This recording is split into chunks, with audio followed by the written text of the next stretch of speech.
Thomas and Percy are good friends, but sometimes Percy teases Thomas about being frightened, and he doesn't like that at all. One evening he was dozing happily in the shed, but Percy wanted to talk. "Wake up, Thomas. Are you dreaming about the time you thought I was a ghost?" "Certainly not. Anyway, I was only pretending to be scared. I knew it was you, really." Percy went on teasing him. "I hope the guard leaves the light on for you tonight." "Why?" asked Thomas. "I quite like the dark." "Oh, really?" exclaimed Percy. "I am surprised. I'd always thought you were afraid of the dark. I wonder why." Thomas decided to say nothing and went to sleep instead. Next day, the Fat Controller arrived. "I would like you to go to the harbour tonight to collect something rather unusual." "What sort of something?" "Wait and see." Percy was moving trucks into a siding. Henry arrived with his goods train. The signalman switched the points and Percy waited on the siding until Henry had steamed by. Then there was trouble. "The points are jammed," called the signalman. "I can't switch them back. The workmen will mend them in the morning. It's too late now." Said Percy's driver.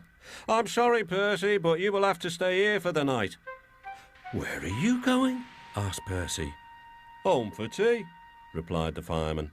Percy was speechless.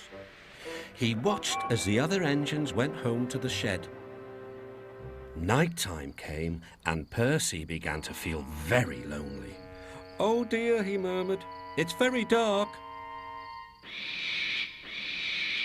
Oh, what's that?" It was only an owl, but Percy didn't realise this. "I wish Thomas was here too," he sighed. Thomas was waiting for his mysterious load at the harbour. Suddenly, there it was. "Cinders and ashes," cried Thomas. "It's a dragon." "Don't worry," laughed his driver. "This dragon is made of paper. It's for the carnival tomorrow." Workmen lifted the dragon onto Thomas's low loader and put lights all around it for protection. Then Thomas set off into the misty night. Percy was asleep in his sidings and had no idea that Thomas was approaching him.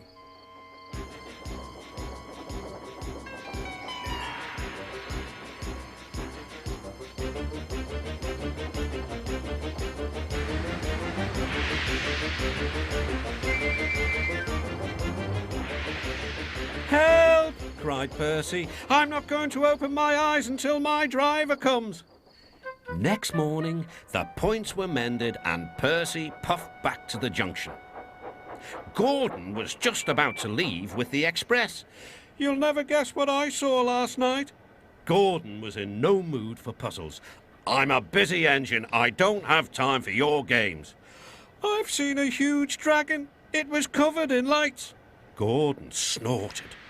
"You've been in the sun too long. Your dome has cracked."